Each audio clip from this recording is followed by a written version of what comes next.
So that being said, then you've been putting out stuff independently for decades now and being successful at that. So how have you found your success in a way compared to maybe what you thought it was going to be with Jive? Like, how is your career where it was and where you expected it to be and what it is now? Well, when you're a kid, you don't know anything about politics. So you say if you make great music, it's going to blow up. Everyone knows. It's great. Right.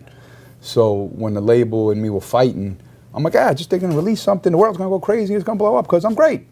You don't know that the music's only like a little tiny fraction of it. You don't know. Like, there's a lot of people with great music, you know, but there's a thing called, you know, marketing and campaigning and financing certain, you know, and so, you know, when I was with a major, you know, I shoot myself in the foot purposely, but, you know, and I'm glad it went down the way it did, but at the time, I didn't know how to play the game. You know, if somebody came in the session and would be like, try to put the snare louder, or try this, I'd be like, get the fuck out of my shit, you don't know shit about me, get the fuck out, and I threaten them and shit. Like, you know, when you get older, you go, oh, I should have just been like, oh, no problem, let's say, you know. Let's try that. I told the engineer, like, put it back when he leaves, you know, like, you learn the tricks, but at the time, I was just temperamental and angry, get the fuck out, don't tell me shit, you know.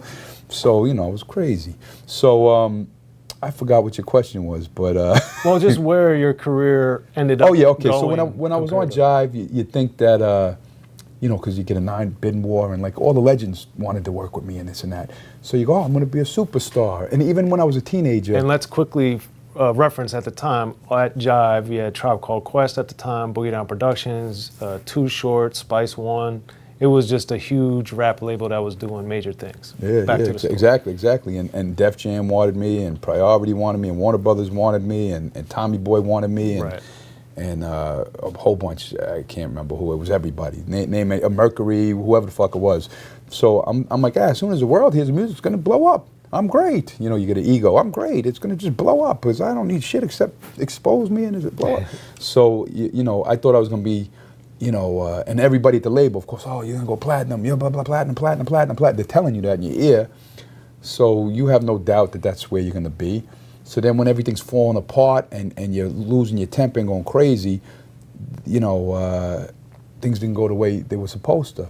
So then through life, you start figuring out new ways to do things. And it actually turned out to be a better trip because like a lot of my peers that were going gold and platinum were having big hit records. I think they were so used to having everything worked, and you know, for that particular record that blew up or this and that when things didn't blow up like that, they didn't know how to do it anymore.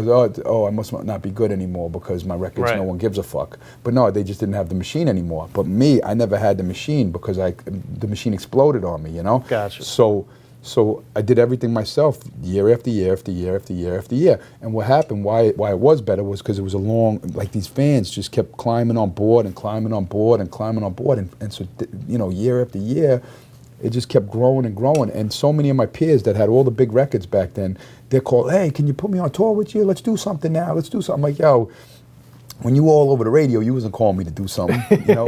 When motherfuckers didn't want to fuck with me, you didn't want, but now you're calling me to do features with your shit because nobody gives a fuck about your shit no more. Like it's, that's the game, you know? So, but now I'm doing well for a lot of years, and I tour the world. I sell out shows all over the planet right now, you know? Right. I'm about to do the European tour, about to do the US tour, and when this new record drops, I'm pretty sure you know, I'll probably do 150 shows that year, you know, and then probably 150 the year after that. That's how I eat, is nonstop shows, you know. Well, speaking of the new album, since I know R.A., he was gracious enough to let me listen to it. And one, there's so much to talk about the album, but explain how and why you came up with the title. Well, it's a different, All My Heroes Are Dead. It's I was in the studio with Immortal Technique, and we were talking about a concept for a record, and he had a concept. The album has nothing to do with his concept, but he said how when we were kids, you know, now Bill Cosby's looked at as a rapist, Hulk Hogan's a racist, you know, and you know, all my heroes are dead. And I said, well, yo, that title. I'm like, are we gonna make this song? and he didn't want. We didn't end up making that song. We made something different. Okay. But I called him. I said, "Yo, let me keep that title for my album because what I think it is. All my heroes are dead. Is of course my father. You know, all the icons I looked up to as a kid. You know, my family members. You know, guys like Sean Price are gone. Or all the legends in hip hop. So many are gone. But not just that. It's our era. We're in a new era where like the kings of the stage." Like rocking parties, rocking shows. That was what I looked up to. I looked up to guys like Dane and these guys. Like that was, you know, like Greg Nice and Smooth rocking a party. Heavy D doing the dance moves. You know, like right. that. You know, when you had to put on a show. You know, and it's just a different era now where you could rap over your own vocals. You don't have to be a good performer. You could just have a popular song on YouTube and then you come out and be terrible on stage and people still rock with you. Where like so the era that I looked up to that I wanted to be part of, it's kind of like a dead, you know, like the tumbleweeds are blowing in it, and we. So I want to kind of bring it back to life, like because you know, yeah, if my heroes are dead, but they're not. We're here. We're going to take over. You know, so I'm you know. I'm a dinosaur from a different era, but I could still obliterate every one of you little motherfuckers. And you know, I'm ready to murder everybody. You know, so I don't know. There's a lot of meaning behind it too. You know, and that last album, Legends Never Die, it was a little prettier. This one's a little bit more angrier. You know, so. Well, that was something I noticed throughout. It's 22 tracks, yeah. And I noticed that throughout a lot of the album, it is very angry, but then when there are the brighter moments, which we'll get to in a minute, it's like we were saying, it's showing the full range and scope of the person and the artist, which I think you did a really good job of. And it was just interesting to me that throughout your career and then knowing you, it's just funny that you're so willing to talk about your shortcomings in ways that I think a lot of artists aren't. And you even on the intro of the album, you start right in with it, talking about mental problems and, you know, different things that have been happening in your life. So for you, is that purely cathartic or do you get something else out of it? What's the word cathartic mean? When you talk about something that's painful or hurtful or frustrating, that it kind of releases it. It just, no, it's not just that. You know, you're making music, and what happens is when you do a little bit of that, I started doing a little bit of that, and then you get these people that come up to you, and they tell you their own life story, like, yo, when you said this, that shit, like, bam, and you're like, yo, I just gave them a little scratch of the surface. So when you go a little deeper, like, there's people who will lose their children, like in car accidents, that'll come up to me and be like, they'll message me like, look, I just lost my kids today. Can you contact, your music is helping me, or I lost my father, or this, my mother got cancer and has 3 days to live, and like, because when you release, you know, when you give them your struggle and your suffering, the whole world's struggling and suffering, you know, right. Maybe not at this particular moment, maybe everything's going great for them, but eventually they're gonna die, their family's gonna die, we're all gonna die eventually. And everything we ever loved is going to be gone eventually. Except legends. They never die. Legends never die. That's true. But Good you know album. Good album. What I'm saying is eventually whatever we have that we love will be gone, you know? So everybody's going to go through the struggle and the pain and the suffering. So if you give them a little of that and let them know that you're going through it, an artist that they like is going through it too, or going through it in a different way, in this particular way, it really, like, you don't know how much it inspires people to keep going. And like, you know how many messages or people come up to me at my shows like, yo, I wouldn't even be alive if it wasn't for this line that you said in this song. And, you know, it just, and they'll tattoo something. This is the line that made me live. This is the line that kept me alive. Like, so like, you know, you're in your notebook writing your own little personal, you don't realize that like the world's listening to that shit. So, and I'm not thinking, oh, I'm writing this all-important lyric that's going to save society. You're not thinking that bullshit. Right. You're thinking I'm just writing some shit in my head, you know?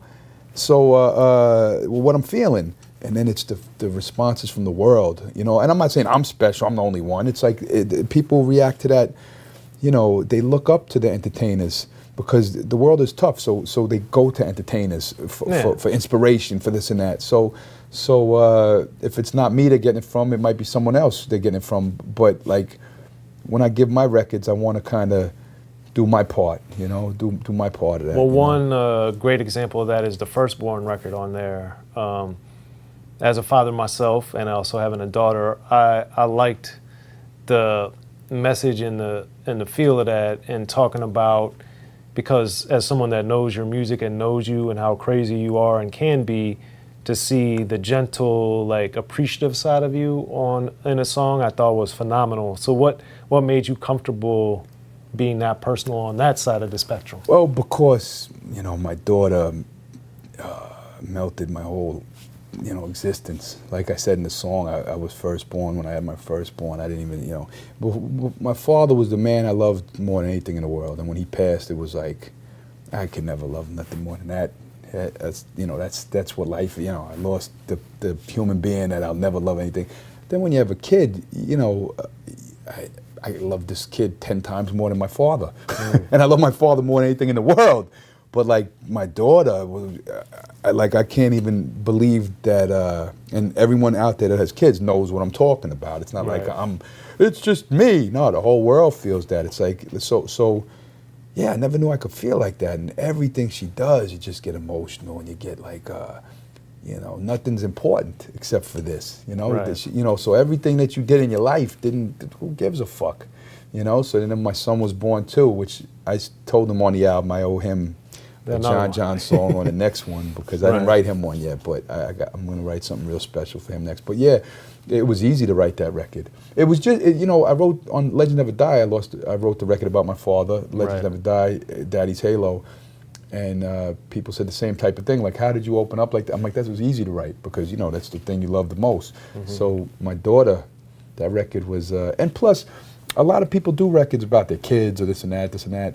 I wanted to do a Crustified Dibs version where it's still, look, I'm not going to give you the you know, I'll give you some emotional bars, but also it's still going to be crusty, dirty, rugged doing it. So it's my interpretation of it, you know. Be sure to check out the History of Gangster Rap by Soren Baker. He's official. History of Gangster Rap features exclusive interviews with Ice-T, Snoop Dogg, MC Ren, the D.O.C, and dozens of others. The History of Gangster Rap, a definitive look at how Los Angeles changed rap forever. In Los Angeles, the streets definitely set the tone of the hip-hop music. At 19, I got a $50,000 car. My whole angle always was, I'll be street, but I will always tell you the horrors that go along with this life. There will be penalties and casualties for just wearing the wrong color in somebody's neighborhood. And once gangster rap made it from the streets to the TV, the genre exploded. With Fab 5 on Yo MTV Raps with NWA. Yo MTV, it just catapulted us from being local heroes